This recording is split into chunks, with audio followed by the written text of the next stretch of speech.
Good morning.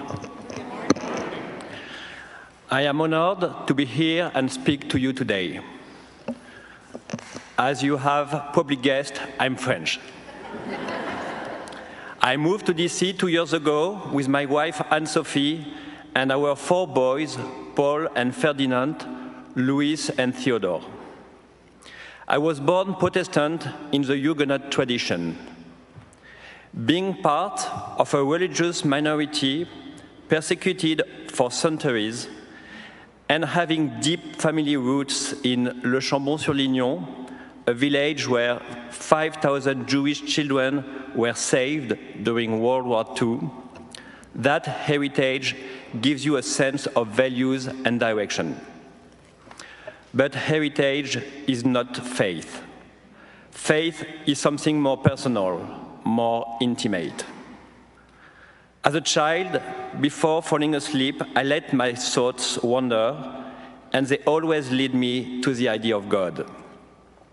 As a teenager in Italy, I am drawn to the mystical atmosphere of counter-Reformation churches, discovering the sense of the sacred. As a student, I tell my atheist classmates that God made the world with style. God chose the world. This freedom sometimes feels like vertigo, sometimes like wings. Either the world is absurd or it's a miracle. It's a matter of choice. I'm not talking about abstract ideas, but about a real feeling. I'm talking about a living faith that tells us, get up and walk. A breath of hope that always finds its way back. A whisper that says, have faith. I love you no matter what. The God I believe in is not a God of certainty, ritual, or dogma, but a God of doubt, forgiveness, and humility. A God beyond anything we could ever hold or imagine.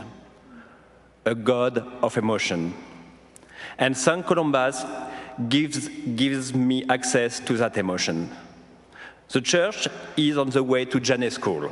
On Sunday, one Sunday, I walking, and discover a community that is full, alive, and welcoming.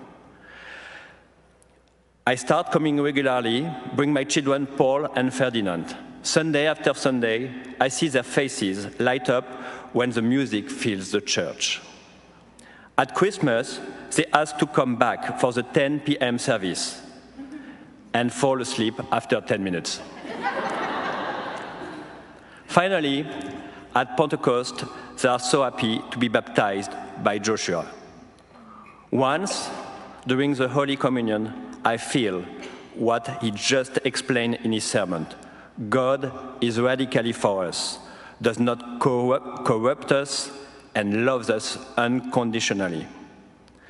I have come to believe that faith is like playing the piano, lifting weights, or learning English. If you want to grow, you have to practice. Many in Europe consider themselves believers, but non-practicing. That doesn't make much sense. If you want to grow in your faith, you have to make room for it. For me, that room has a name, St. Columba's.